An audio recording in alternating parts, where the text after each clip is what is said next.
Hey, this is the franchise Shane Douglas, ECW's original World Heavyweight Champion. Right now, you're watching the #1 wrestling podcast on all of Long Island, Monte and the Pharaoh. Monte and the Pharaoh. Monte and the Pharaoh. To the Monte and Pharaoh Show. And you're watching the Monte and Pharaoh Show. Monte and the Pharaoh.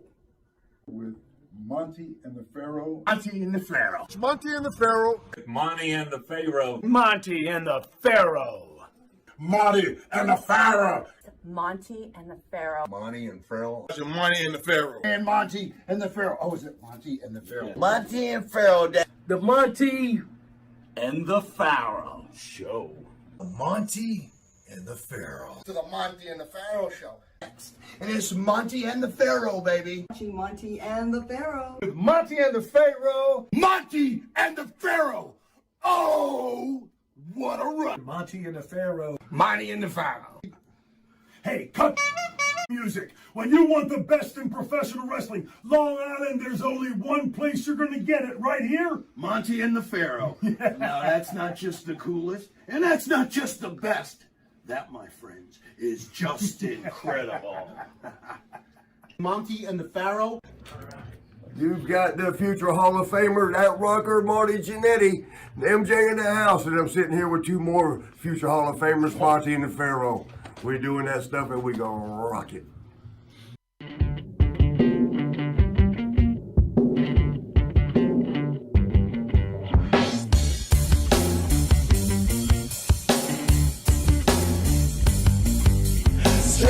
Straight to the top. We're living this life, not just dreaming it, we're doing it for real. Straight to the top. Working hard every day just to leave out that tower.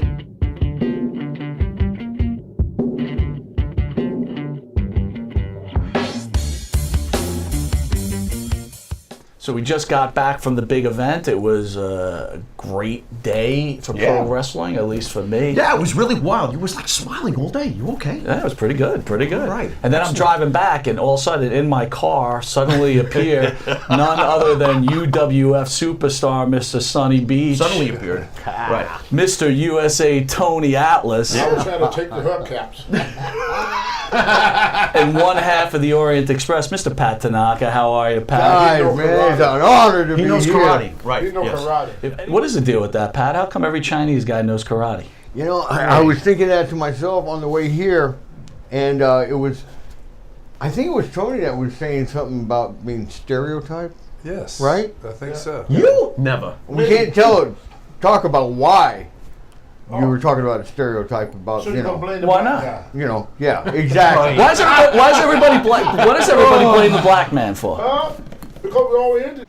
I felt real good because that was the first time that I've been into a white person's house where they were staying at home. And Northport's a tough place. It is. Oh yeah, it's a scary town, Northport. You might trip over a crack on the sidewalk. Oh, man. Well, you know, Not me, I would have picked it up. Well, It was a tribute to Rocky Johnson, who unfortunately passed recently, and I'd ask you guys to weigh in and maybe tell the fans out there your experiences with Rocky Johnson and your memories with Rocky Johnson. Mark Lewin was a heel. So back then, heels and babyface couldn't ride together. So they tell me to wait till they go to the car, and Rocky said, we're going to go around and pick you up. We don't want the fans to see you getting in the car because you're a babyface. So I said, okay. So I'm sitting in the parking lot. I'm looking, there's a van, and this van is going back and forth, back and forth. It was the only van in the whole parking lot. There's no cars in the parking lot, but there's one van. All of a sudden, this guy get out, and this girl get out. They kiss. The girl get in the car. She drive off. The guy looked at me. His name was Quick Draw Rick McGraw. And I said, Rick said, why are you still here? You got some, you got some ret waiting on you or something? I said, no, Rocky's supposed to pick me up. He said, man, them guys gone. I don't know if they were river, but they left me. I mean, I was a new kid in the business, and they left. I went to the next town. I got to give Rocky credit for this because I was so pissed off about it. I said, all you guys want to do is just around. I said, I'm quitting the business. Rocky said, no, kid. Don't quit the business. He did stop him from quitting the business because I would have quit right then and there. Right. I was so pissed off. I was with the WWF there. I got pissed off for some stupid reason. And I left. When I came back, Rocket was there. At first, it was me and S.D. Jones, Special Delivery Jones. And when I left, they brought Rocket Johnson in to replace me. Vince Sr. said, I want to team you guys up together. He said, you need some time off to go to L.A. to get your car. Rocket stepped up and said, no, don't worry about it, Vince. I got 2 cars. He could use one of mine, but now that the fact that we are tag team partners, he could ride with me. That's my first night back after. Yeah. So he take me to the hotel, and he said, we got to go to Hartford, Connecticut. We stayed in New Haven. The show was in Hartford, which was like 30 or 40 miles away. So I'm sitting there waiting on Rocket, and the lady asked me at the front desk, said, who you waiting on? I said, I'm waiting on Rocket Johnson. Oh, yeah, well, I love him. Is he coming here? You think he was saying to pay for me? I said, oh, yeah, I'm sure he will. So I'm sitting there. Back then the show starts at 8 o'clock. 7 o'clock, you got to be at the show. So when 7:30 rolled around, no Rocket. So I called a cab, took a cab all the way to Hartford, Connecticut. Rocket in the dressing room telling jokes to the guys. I said, Rocket, what happened? Well, I came there, you wasn't there. I looked all over the place for you. That was the second time he left me. Finally, we got so much heat between us, we got in a big fight in the dressing room. That's when Vince Jr. took the belt off of us. That's when Vince took the belt off of us. But Rocket was known to do stuff. He got me fired before I even got hired. In 1997, I believe it was, they brought me back to do something with The Rock. I made 4 appearances on Monday Night Raw. Right. Monday Night Raw. And when Rock was wrestling, rocking my Veers then. And the woman that had The Rock to jump in the ring with his father and everything. Yeah. Well, what Rocket did, we were sitting in the dressing room, me, Hillbilly Jim, and Rocket, and a bunch of other wrestlers, and they got to talking about stuff, him and Steve Labonte. And Rocket said, the only reason you still here, Steve, is because you suck in Vince McMahon. The next day, Labonte come up there and said, Tony, this is the first time you getting fired without doing anything. I said, what the I had to do with it? I didn't say it. One day I did sit there and talk to Rocket. I said, Rocket, why you trying to? He said, it wasn't against you, Tony. He said, you're young, you built, you're talented, you ain't too smart, but he said the way the territory was, there was only room for one black on top. They had a pecking order. And it wasn't just Rocket, so all the older blacks knew that if another black guy come in, the only person that could replace Rocket Johnson was another black guy. So that's why all my friends in wrestling was white. I didn't have any black friends. The only black friend I had was Ernie Ladd, S.D. Jones, and Rufus R. Jones. But when I was with Rufus was the top man, I was a bottom man. See? And then when I was with S.D., I was the top man, S.D. was the bottom man. With Ernie Ladd, he was a booker. He was like a mentor. You know, he didn't care what position we did. Ernie was just Ernie Ladd was one of the greatest people anybody ever met. You can't find nobody saying anything bad about Ernie the Cat Ladd. But with me and Rocket, we were 2 top guys. So Vince was not going to keep, and it wasn't like it just with black. Mr. Fuji blocked every Oriental in the world. If you was Oriental Fuji, he did it to Tora Tanaka, he did it to Saito. That's why the only Oriental wrestler that anybody know in the WWF is Mr. Fuji. There he goes again. Yeah, there he goes. There he goes. But there was only room for one minority on top. Were you on Fuji's list? I was, unbelievably. I wonder why. It wasn't because I ate sushi. It was great being with Rocky because I worked with him in Tennessee. Jarrett's promotion. And it's when I turned heel on Jeff Jarrett, we branched out and I started working with Rocky. And I tell you what, man, God, working with him was just a dream, man. I mean, because if you think about it, here I am, about 160 pounds, about 5'8". Rocky, sitting there 6'3", just, incredibly huge, And I tell you what, man, he had no problem selling for me, putting me over. This guy, man, he would just do anything, and it was great. I mean, think about it. I mean, guys, it'd be like Tony, me and Tony working. it just looks so awkward, you know. So when that because I'm black? Yeah, that's pretty much why I'm saying this. You know, honestly, he was one of the greatest guys ever. He was a good man. guy. I mean, really was. And I'm sure everybody's done, you know, stupid things in this business, you know, especially to stay alive. And, Oh, yeah. you know, Survivor was the key. What happened was at the end of the night, Rocky goes, Pat, man, he goes, I got to talk to you. I said, what's up? He goes, yours and Marty's bill, you know, we got to take care of it. I said, yeah, no problem, man, you know. And he goes, Pat, $35,000. What? Down the middle, or more Marty, or more you? I want to know I'm just gonna bury him. Let me ask you, Sonny. Could you hang with them though? No, not on my. So it's like I'm checking out. Oh my God! All I'm like jacked up you in the early six-pack kind of guy. After that, I'm done. You're done. Oh, interesting. Well, the thing was is that I think our bill wouldn't have been that big if like me or Marty, I think it was. I can't remember which one it was. Jose Cuervo. Screaming out, everybody gets around, you know, on us. Oh, okay. Here we go. So I think, you know, buying like, you know, 1,000 people every 20 minutes a drink, it's going to cost you a lot of money, you know. But I remember Rocky's face when he was just went, Pat, really, man? What are you doing? What happened?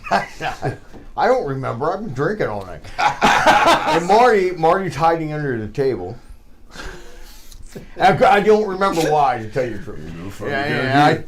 And then, you know, he came out and I started hiding. Oh, there you go. You know, it was both of us. So who settles a $35,000 bill? Well, what happened was we all had to chip in and pay it, you know, and it was kind of like, oh my God, man, this is awful. Vince Sr. is standing there at the door, pissed off. Well, you could tell when the man had these handful of silver dollars, they do them like this. Silver dollars, he goes just like this. I can tell he's pissed. Robert said, don't worry about it, brother. I'll take care of it. I would explain to Vince so you don't get in trouble. I said, okay, thank you, Rob. So I go in, not know nobody, get dressed and everything, went and did my match and everything. On the way back, Vince Sr. called me over and said, Tony, is there? I'm going to have to fine you $500. I'm not going to fine Rocket because it's not his fault. It's your fault. The next time you want to go to the gym, go earlier. Oh, my God. That was Vince. You know what he did? Oh, I know what he did. He went and told Vince that he was late because he had to wait for me to come from the gym. Oh, and I God. said, Vince, that ain't what happened. Never mind, Tony. It already been done. Don't be late no more and walk away. Mr. Sunny Beach. Mr. So Monte. first, congratulations on the new episodes of Dark Side of the Ring. You want to tell a few people what's coming up with you involved? Yeah, they're doing a special on Herb Abrams for the UWF promotion, and it's going to be airing sometime this season. I know we shot it back in November here on Long Island, our parts to it. Brian Blair, Mick Foley, a lot of the UWF people, Lenny Dude, one of the executive producers from the beginning of UWF, he's on there. Tells a story about Herb Abrams, how he lived, how he died. A lot of inaccuracies about Herb were corrected, hopefully, on the taping. Some stuff that people didn't know. He did have a good side about him, but you know he also had his demons. So they're going to show the whole, you know, from A to Z with Herb Abrams' story. So Rocky Johnson, what do you got for me, brother? Rocky Johnson. I grew up in Jacksonville, Florida, so I used to watch Rocky when I was a kid growing up. I mean, Rocky was a few years older than me. And, you know, just talent, you know, people like Tony. Pat was down there in Tampa, you know, when I broke in. Pat used to referee, you know, as a kid. And, yeah, we heard. And Pat's got, you know, great stories. And, you know, we got to get to that. I never got to wrestle against Rocky or anything like that, but I got to watch him a lot in Jacksonville, Florida, and growing up. And then when, you know, with Vince and stuff. And we were on a couple of the same cards, you know, later in his career. And I did a couple of independent shows that he was on. And just a great talent, you know. I liked his work ethic, you know. He would work out hard in the gym, you know. You can tell by looking at him and Tony, you know. They put a lot of time and hours in the gym. People don't know Rocky was a great boxer, too, you know. He should have been a pro boxer, you know, and not too many people know that. Yeah. So he sparred with Larry Holmes and all them guys. I mean, he could have been definitely, you know, a top-ranked pro boxer, heavyweight boxer, so. What I am curious about, we all know his son's charisma. We've all seen his flamboyancy, and he's a TV magnet anytime he's on. Right.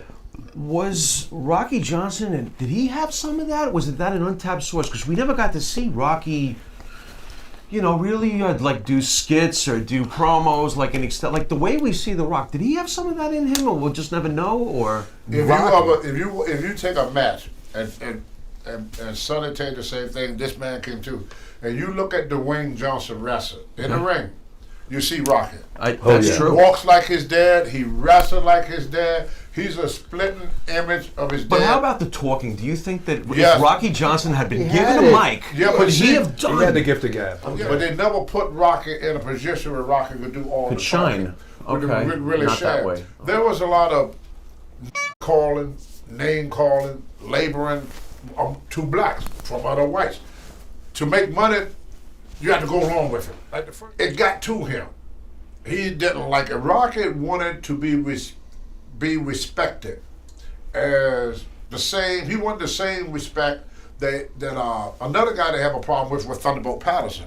See, yeah. Ernie Ladd took it. You were with Bill Watt. I mean, Ernie Ladd. But do you think that is why Rocky treated people like he treated you because he's anger and not being respected? I don't know. I wouldn't say it was anger. I think it was Rocky was constantly fighting for the same respect. And then if you look back on it, Vince brought me back, but he never brought Rocky back. When me and Rocky lost that belt, that was the end of Rocky's career. He was at the hype of his career, and they never picked him up. When WCW started, Thunderbolt Patterson never got booked again because these two were two guys. Rocky had another problem too. He was not racist. Rocky was not racist. So Rocky figured if he liked a woman, he didn't care if she was blue, white, green. He liked the woman. But Rocky figured he could just date any woman he wanted. What he didn't know, the worst thing that Rocky could be around during that time was a white woman. He knew it, but he was like the old Jack Johnson, the first black world champion. Okay. I mean, in 1910, Jack Johnson was dating white women, you know. But there was a lot of people in the business at that time that didn't go for that. When I first started in the business, George Scott told me, Tony, these are the rules. Keep your mouth shut, do as you're told, and stay away from white women. So, Sonny, I was hoping you'd tell the fans out there that Sheik story. I'm going round robin, so it's going to go this way or He's like me, We were on an overseas tour one time, and we were in Santo Domingo, and we were coming back, international. We went through Miami at International Airport in Miami. And down there, you go through customs when you come back. And Sheik's, been known to party a time or two. And he likes his gimmick, and he's done everything from A to Z, so he had some gimmick with him when he was coming back through customs. So the little customs dog, they got the drug-sniffing dogs and everything there. We're coming through international customs. All of a sudden, the dog goes crazy on Sheik, runs up to Sheik, does a beeline right towards Sheik. The dog starts going, and he sits down right at Sheik's feet. Sheiky, nice doggy, nice doggy, nice doggy. The doggy knows Sheiky here, Sheiky. And the customs agent's looking at Sheik, and the customs, thank God he was a wrestling fan. He goes, oh, Iron Sheik, can I have your autograph? Hey, how you doing? She goes, oh, it's okay, Bubba, how are you? He goes, you have a nice little doggy here. Nice little doggy. So the Sheik gives him an autograph, and the guy looks at him, and the dog's going crazy on Sheik, and she goes, okay, I have to go to get my bag. Goodbye. And the guy's just looking at him, shaking his head, and he knew the dog was going crazy, doing what he's trained to do, and he let Sheik go. It was like unbelievable. And I'm like watching Sheik's getting busted. Big international, drug incident at Miami airport. We're all going to be in the paper and the news and everything. And Sheik talked his way out of it, just petting the dog. Nice doggy. He walked off. And Sheik seemed to get out of a lot of stuff. And then he goes, Sonny Beachy. Does his gimmick. Sonny with the abs. He goes, Beachy. I can't believe it. Sheik was the scariest guy in the world to be with.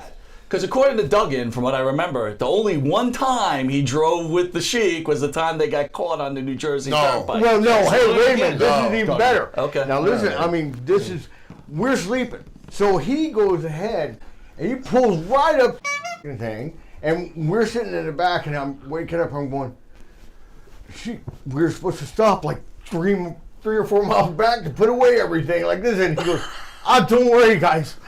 We'll be okay like that. He's talking right in front of the guy, and I'm going, oh, okay, great, and I look down, there's a beer, there's a joint in the ashtray, and I'm going, Are we okay?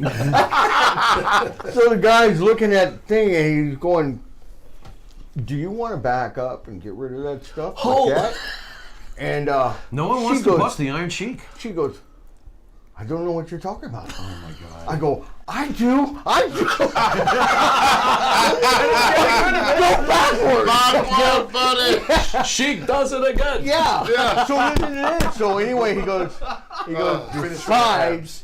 besides that can and that thing in the ashtray, do you have anything else in here?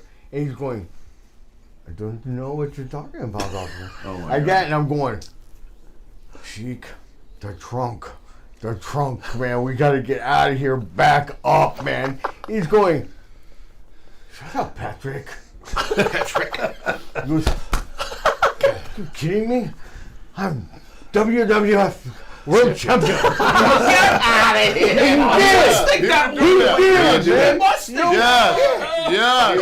He let everybody know it. He did, man. If you didn't know it, you would know it after you told So him. this is what he does. He goes, don't worry, officer. He pulls out this big old package of pictures of himself. Right. Santa. I autograph every one of And them let for him you. know. I've seen it 1,000 times. Okay, Yeah. I autograph Yes. every one. They for loved you. him. So Yeah. that guy hands it to him. He goes, you gotta pop your trunk. He goes, why? I'm going, oh God, please, we're going to prison for the rest of our lives now. So anyway, there's a case of beer right back there. He goes, Sheik, I gotta take that. He goes, no, you're not taking my beer. Like that, and we're all going, take it, man, take it. It's a fucking case of beer. Take it like that. And then he goes, there's an ounce of pot right below it. Nice. I knew there was something underneath the beer. And I'm going, we're going to prison for the rest of our lives. We're all going. And then, that's not even, that's not even, because I knew what was under the pot. Oh, here we go. It's getting worse. Right. He's got blow in there, and we're all going. So like there's levels, right? What's under the liquor, Right. marijuana, A to Z, baby, cocaine, A to Z. and eventually if you A dig to far Z. enough, heroin. Right, and so. If you dig deep enough, you never know what you'll find. So we all go up to the room. We're all hanging out, just party. And then they come up to the room. The girl and the guy come up to the room. And he goes, oh, now you want cheeky baby. And the girl goes, I don't want anything to do with you. Like that. That's cheeky. And she goes, I am WWF World Champion. What are you talking about? Like that. And she goes, I don't give a who you are. You're not going to touch this. Like that. She picks up the phone handle and just wham right over the top of the head. They're cold. And we all just went. Then did Cheeky have her? No. We all. So they had to take the belt off of Backlund. So half of that match was half work and half shoot. Because The towel? the towel was, they knew nothing about it. So you're calling a screw job on A it? screw job. The same. Wow. They did the same never heard thing. that. They did, I've never heard that either. When they did the same thing to Wendy Richter, and they did the same thing with Sparkle-Lady the Clip. Hart board. Bret Hart. Bret Hart. Yeah. With Bret. You remember when Bret Hart lost? What did Shawn Michaels do? Sure. What got out as quick Ran got out as quick as He possible. got the out of there because the Harts, every one of them was what we call shooters. Bust you up for I real. mean, they was rough. Well, especially against Shawn Michaels. Yeah. Come on, really? Come on. Shawn took I could have beat out of Shawn Michaels. Shawn took that was twice I passed up a chance of being world champion, not knowing about it. I was just a stupid, I had like Ole Anderson. Every time he used me, he said, "Do you have your head on straight?" Because my problem was, and I'm not trying to blow my own horn or nothing, but in real life, couldn't nobody beat me, and I had a hard time laying down. I had a 650-pound bench, 800-pound squat, and I was quick as a cat. And I fought in the Golden Gloves. I had 26 boxing matches, 26. I lost 1 out of 26. I was 4 years state collegiate champion, 2 years Greco-Roman champion. So a roll up from Jose Estrada is out of the question. Yeah. And I was just a checking. rugged. Yeah. I street fight my whole life. Right. I mean, you read my book. But by the time I was 12 years old, I've been in over 50 fights. By the time I was 12, I won in the fight. I'm there. SD Joe, boss man. boss man. No, shoot. You wanted to fight Andre in a shoot. Yes. Oh, okay. I wanted it so bad. I means it. Did you hear I that? could Yes. almost taste it, but Oh my God, bro. I learned my lesson about that. So anyway, I end up in Japan, and guess who I got across the ring from? Oh yeah. Andre the Giant. Andre, exactly. And SD kept saying, boss man, you don't want to with the jank. The jank will kill you. The jank will kill you. You're stupid. You have too much gimmick. Too much gimmick. Too much gimmick. You can't beat the jank. You can't beat the jank. I don't care how strong you are. You can't beat the jank. You can't beat the jank. I said, SD, I tagged him. I would drop him like a tree. The bigger they are, the harder. But don't go for Andre. Don't go for Andre. You're stupid. You're stupid. You're stupid. You're stupid. So anyway, I wrestled Andre. I got a picture of it. It's on the internet. Yeah. What did you do? So I'm wrestling Andre, and all of a sudden out of my head, I had a pretty good drop kick. Oh, here we go. I tried to drop kick Andre to knock him off his feet. Right. You ever shoot a bowling arrow? Yeah. This is Andre. This is Andre. I go up, I hit Andre, I go through the rope. Just like that. Andre reached over, grabbed by the top of my head. Felt like a pair of vice pliers.